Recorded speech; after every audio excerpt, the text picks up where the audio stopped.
अरे तू भीख मांगती है? हाँ, इसमें क्या बुराई है, ये तो मेरा काम है। 1000 दूंगा दोनों को।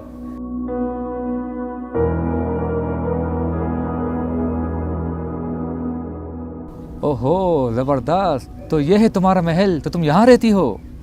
क्यों, बुरा है क्या? रानी, मैं बहुत खुश नसीब हूँ कि मुझे तुम जैसी जीवन साथी मिली। देखो मेरा बेटा भी क्या गबरू जवान है, गबरू। क्या बात है। मैं इरफान को भिजवाती हूँ और आपके लिए चाय भी। अच्छा, ये आगे आगे क्या होगा बताओ तो सही। बस भाभी क्या होगा, एक कप आपके हाथ का चाय होगा, वो भी मीठा कम। बाढ़ में क्या इलाज, बाढ़ में क्या मैं, और बाढ़ में चाहिए जिंदगी। अरे मैं जीना कब चाहता हूं।